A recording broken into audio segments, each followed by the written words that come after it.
ಸತ್ತಂತಿಹರನು ಬಡಿದೆಚ್ಚರಿಸು, ಕಚ್ಚಾಡುವರನು ಕೂಡಿಸಿ ಒಲಿಸು, ಹೊಟ್ಟೆಯ ಕಿಚ್ಚಿಗೆ ಕಣ್ಣೀರು ಸುರಿಸು, ಒಟ್ಟಿಗೆ ಬಾಳುವ ತೆರದಲ್ಲಿ ಹರಸು, ಬಾರಿಸು ಕನ್ನಡ ಡಿಂಡಿಮವ, ಓ ಕರ್ನಾಟಕ ಹೃದಯ ಶಿವ.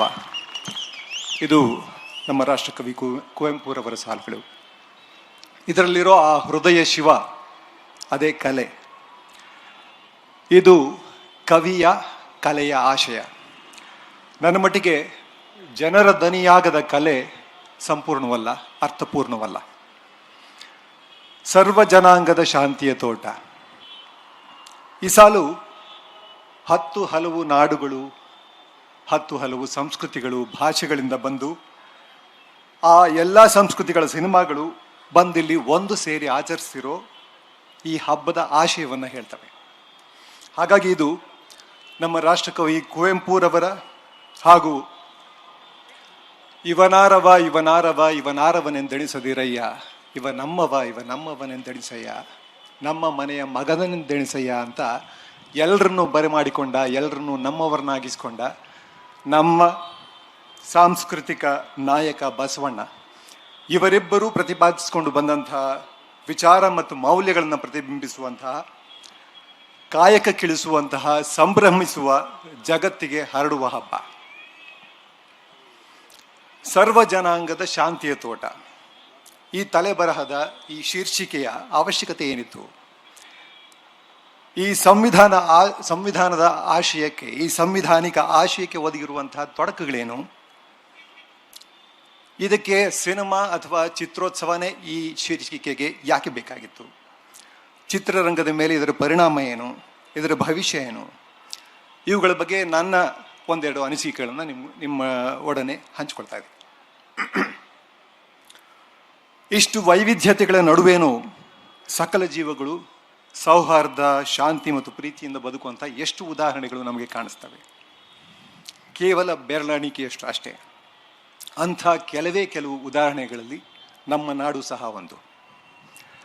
ಈ ಉದಾಹರಣೆ ಇಡೀ ಜಗತ್ತಿಗೆ ಶಾಂತಿ ಮತ್ತು ಸಹಬಾಳ್ವೆಯ ಮಾದರಿಯನ್ನು ಮಾತ್ರ ಅಲ್ಲ, ಶಾಂತಿಯ, ಪ್ರೀತಿಯ, ಸಹಬಾಳ್ವೆಯ ಕನಸನ್ನು ಕೂಡ ಕಟ್ಕೊಡ್ತಾ ಇದೆ.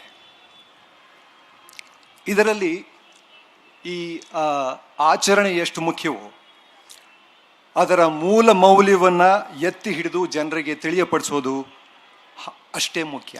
ಹಾಗಾಗಿ ಈ ಶೀರ್ಷಿಕೆ ತುಂಬ ಪ್ರಾಮುಖ್ಯತೆಯನ್ನು ಪಡ್ಕೊಳ್ತದೆ. ಇಂದಿನ ಬದಲಾದ ರಾಜಕೀಯ, ಸಾಮಾಜಿಕ ಪರಿಸ್ಥಿತಿಯಲ್ಲಿ ಇಂದು ನಮ್ಮ ಸರಿತಪ್ಪುಗಳನ್ನು, ಸತ್ಯ ಅಸತ್ಯಗಳನ್ನು ಕಂಡುಕೊಳ್ಳೋದಕ್ಕೆ.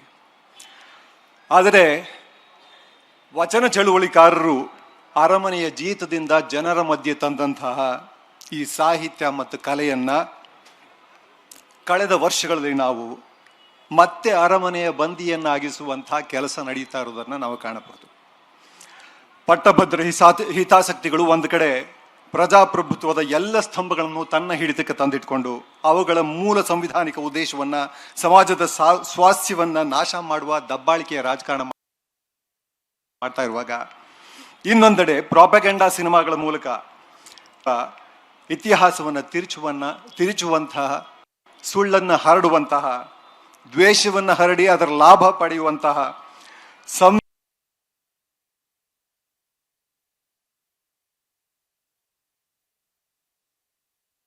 ಸಂವಿಧಾನದ ಮೂಲ ತತ್ವವಾದ ಭ್ರಾತೃತ್ವ ಮತ್ತು ಸಮಾನತೆಯನ್ನ ನಾಶ ಮಾಡುವಂತಹ, ಒಡೆದು ಆಳುವ ಮನೆಹಾಳು ರಾಜಕಾರಣವನ್ನು ನಾವು ಕಾಣ್ತೀವಿ. ಇಂಥ ಪರಿಸ್ಥಿತಿಯಲ್ಲಿ ಈ ಆಕ್ರಮಣಗಳ ವಿರುದ್ಧ ನಿಂತು ಸಂವಿಧಾನಿಕ ಮೌಲ್ಯಗಳನ್ನು ಕಾಪಾಡಿಕೊಳ್ಳೋದಕ್ಕೆ, ಜನರಲ್ಲಿ ಜಾಗೃತಿ ಮೂಡಿಸೋದಕ್ಕೆ ಕಲೆಯಿಂದ ಮಾತ್ರ ಸಾಧ್ಯ. ಸಿನಿಮಾದಂತಹ ಪ್ರಭಾವಶಾಲಿ ಮಾಧ್ಯಮಗಳಿಂದ ಮಾತ್ರ ಸಾಧ್ಯ. ಸಂವಿಧಾನಿಕ ಮೌಲ್ಯಗಳನ್ನು ಎತ್ತಿ ಹಿಡಿಯುವಂಥ ಚಿತ್ರಗಳಿಂದ, ಚಿತ್ರೋತ್ಸವಗಳಿಂದ ಸಾಧ್ಯ. ಆದರೆ ಕಲೆಯಿಂದ, ಚಲನಚಿತ್ರಗಳಿಂದ ಸಮಾಜದ ಸ್ವಾಸ್ಥ್ಯ ಕಾಪಾಡಿಕೊಳ್ಳೋದಕ್ಕೆ ಸಾಧ್ಯ ಆಗುವಂಥ ಇಷ್ಟು ಪ್ರಭಾವಶಾಲಿ ಮಾಧ್ಯಮ ಇಂದಿನ ಬದಲಾದ ಜೀವನ ಶೈಲಿ ಮತ್ತು ಮಾರುಕಟ್ಟೆಯ ಒತ್ತಡದಲ್ಲಿ, ಗುಣಮಟ್ಟದ ದೃಷ್ಟಿಯಲ್ಲಿ ನಲುಗುತ್ತಾ ಇದೆ.